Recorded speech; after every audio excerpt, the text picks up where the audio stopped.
Good afternoon everyone. Myself Dr. Mamta. Cervical cancer એટલે ગર્ભાશયના મુખમાં થતું cancer.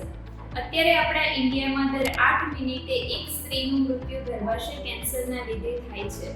તો એના પ્રિવેન્શન માટે અત્યારે આપણા ઇન્ડિયામાં એની વેક્સિન આવી ગઈ છે, જે અલગ એજ ગ્રુપમાં અલગ ડોઝમાં અપાય છે. અને બીજું કે પેપ્સમિયર ટેસ્ટ, જે કપલ સેક્સ્યુઅલી એક્ટિવેટેડ છે એમને એવરી યર એમને જે પોતાના નજીકના ગાયનેકોલોજિસ્ટ હોય એમને ત્યાં જઈ અને ચેકઅપ કરાવવું ખૂબ જ જરૂરી છે. જે મેં તમને વાત કરી વેક્સિનની, તો વેક્સિન જે 9 થી 14 વર્ષની દીકરીઓ છે એમને 2 ડોઝ આપવામાં આવે છે. ફર્સ્ટ ડોઝ જેમ કે તમે આજે લો છો તો બીજો એક્ઝેક્ટ એને 2 મંથ પછી આવશે.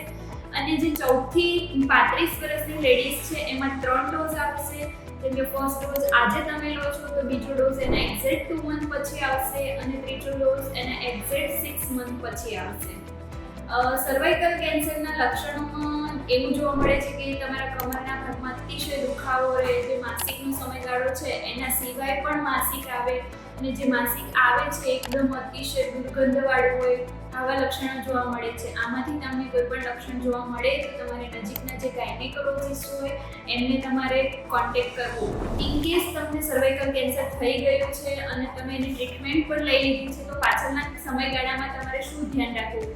તો પાછળના સમયગાળામાં પ્રોપર એક્સરસાઇઝ કરવી, યોગા કરવા, પ્રોપર ફૂડ લેવું, અને જે પ્રમાણે તમને ગાયનેકોલોજિસ્ટે ફોલોઅપ માટે કહ્યું હોય એ પ્રમાણે તમારે ફોલોઅપ કરતા રહેવું. Thank you.